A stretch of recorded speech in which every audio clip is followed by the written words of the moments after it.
So Daniel's kind of an interesting character. Daniel, Shadrach, Meshach, and Abednego. Do you think Shadrach, Meshach, and Abednego are upset that nobody remembers their Hebrew names?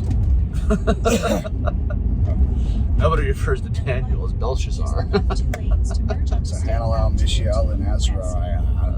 That was a good change. It's not Belteshazzar in the lion's den.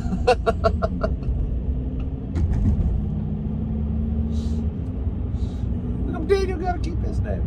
I'm laughing about that.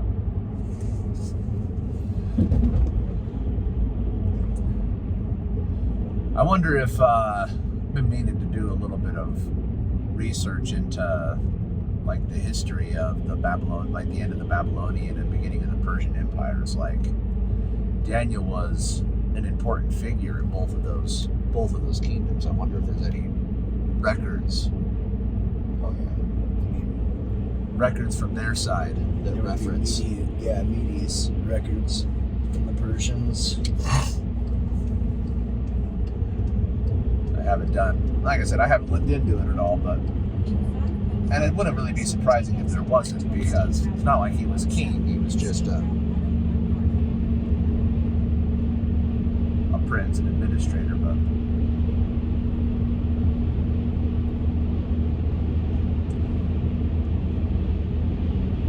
I feel like there's a couple of really good examples in Daniel of assurance action evidence. I feel like actual exercising of what it looks like to actually exercise your faith in gospel principles. Like the first one's obviously with Daniel, Shadrach, Meshach, and Abednego, and the food. Yeah, the pulse. 10 days of pulse and water. Yeah. Tried to feed him on a Babylonian diet. Daniel's friends with the Babylonian keeper of the kids. And he's like, hey, listen, buddy. If I don't take care of you guys, like, I'll be in big trouble. I think they'll kill him, right? Oh, yeah. Yeah, the one that's in charge of them, you mean, like their babysitter? Yeah. It's like if you come out looking all weak, they're gonna kill me. They're gonna kill me, yeah. So that's a Melzar was nervous. Yeah.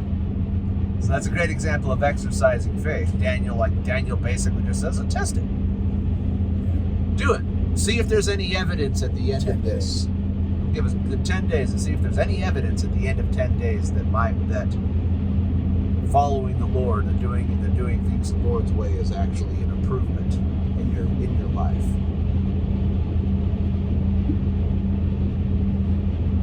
And then he actually, this is a key, very important step, does it.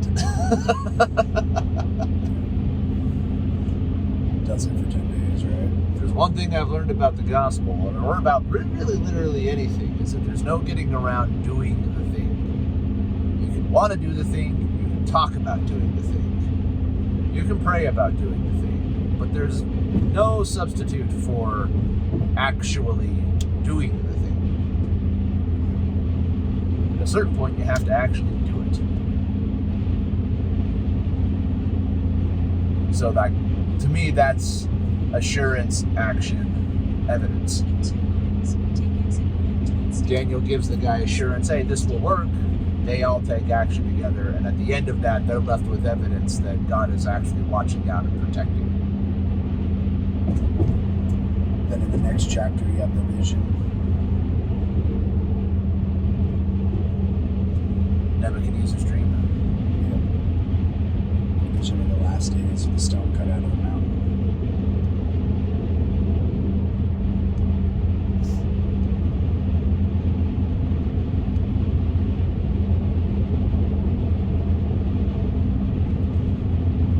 We're too far past it. Like,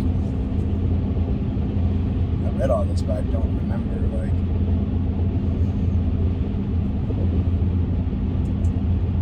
oh, I liked this. And I didn't understand it. Like, it seemed like the king sort of knew Seems like Nebuchadnezzar knew like what the dream meant, or had an idea, because Use the right lane to take exit 9 towards State Road. the thing is gone from me if you make known unto me the dream or the interpretation.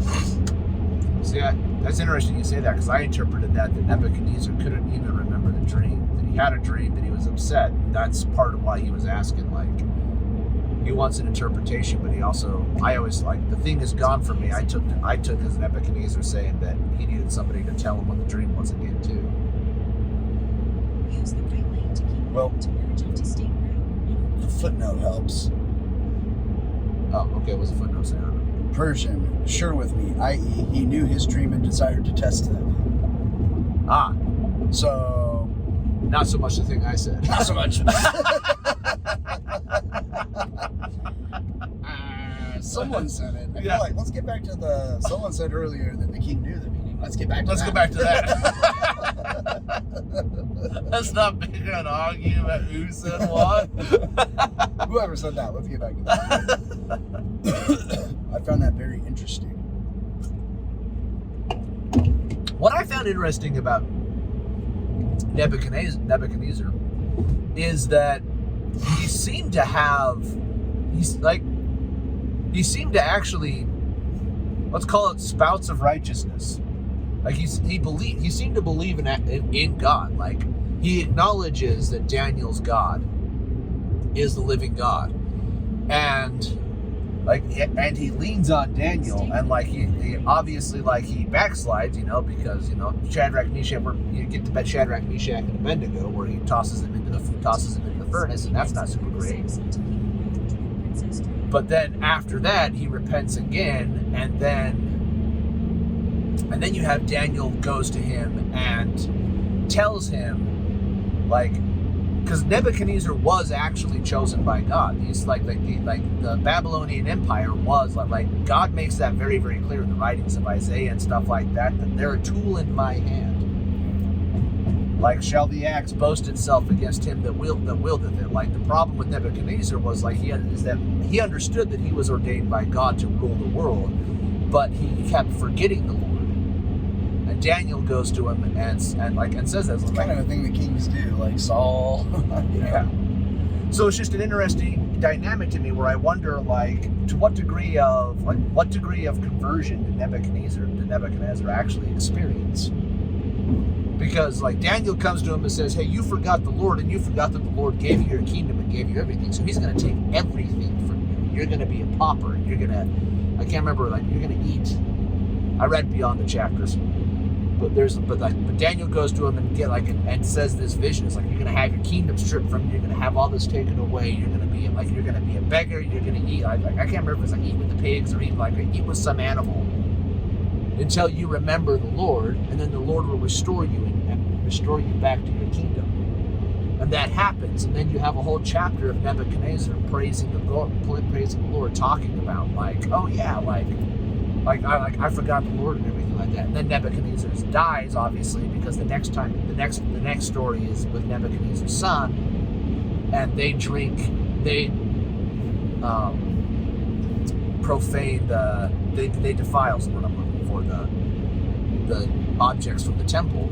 They have to drink out of them, and that's when the hand of God comes out and writes on the wall and basically says, you're about to lose the kingdom. So that's just an interesting thing to me, that, like, if you look at Nebuchadnezzar, like, I don't know. Babylon is conquered at the end of chapter 5. Yeah. Nebuchadnezzar's son eventually, like, but Nebuchadnezzar's son, like they call in Daniel to interpret the writing on the wall. Yeah. The writing on the wall. No. Wonder if is that where that phrase comes from? The writing's on the wall. You're about to lose your kingdom. Probably. And that's literally what the writing on the wall said to him. So so Nebuchadnezzar is an interesting figure to me, because he's not like a black and white, like, oh, he was evil, and like, I actually think that like God says several times, Nebuchadnezzar was called by him to be in the position that he was in, and when he remembered the Lord, things went pretty well for him. but he had some kind of relationship with Jehovah. Yeah, I don't know. I don't know. What's your point though? Like, I've not a point as much as amusing. Just I found that I never thought about that before. Thought about Nebuchadnezzar in that way, or the kingdom of Babylon in that way, because Babylon conquered Jerusalem. But when Babylon conquered Jerusalem, it's not like Jerusalem was wicked.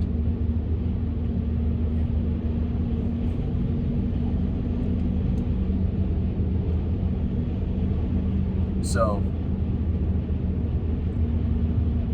he's a figure that in my mind has always played more of the villain role, and I think he's more complicated than that.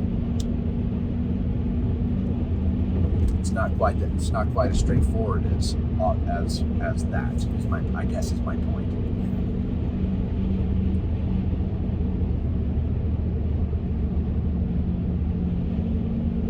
seems so with Darius, the next king too. He has a relationship with Daniel, like yeah. With Darius gets like entrapped into throwing Daniel into the lion's den, basically. Or maybe it's a lesson about power, like David, Saul, Nebuchadnezzar. You know what I mean? Like even Christ, the King of Kings, like didn't come out as a conqueror like they wanted. You know? Right. It's like God's prophet and tool for righteousness is rarely the most powerful man on the world. Yeah, I mean, you heard people make the point, like, why restore the church through Joseph Smith Sr.'s family and Joseph Smith Jr., a poor farmer that had to leave Vermont for New York, you know what I mean, in poverty. Like, why not have one of the Rockefeller kids have the vision? They've got the means to... Right. Well, like that's an interesting point, because think about it from like even like a smaller scale, like personally, like how easy it is for me personally to get like all puffed up in myself, like I pray really hard and study and then teach a lesson, and the Spirit's really with me in the lesson, and so it's a good lesson, and then everybody else comes up afterwards and is like, oh, that was such a good lesson, and how quick you can be, how I am in my head to like start patting myself on the back. Like, yeah, that was a good lesson. That I had almost nothing to do with why it was good. Right, like you said, like the axe Roasted itself. Yeah, the knife. Bragging about this carving that it made. Yeah. Yeah, it's like, you're not like, this isn't you, don't take credit for it. Be grateful that you got to be a part of it. But I think you get assurance action evidence in Shadrach, Meshach, and Abednego again. Like, obviously, there's the, I was going to say Harold and Lee, but that's not right. But if not, the apostle. I know the talk, but I don't know who gave it. Was it Wordland? Could have been any of them. Oh, it was like one of their final talks. They're all pretty good. Anyways, but I'll think of them later on. But that, like For me, the end of like the middle of chapter 3, when it talks about the different instrumentation. You hear the sound of the flute and the harp and the psaltery and the dulcimer. I learned about a triangular stringed instrument called a sackbut. I think that's funny.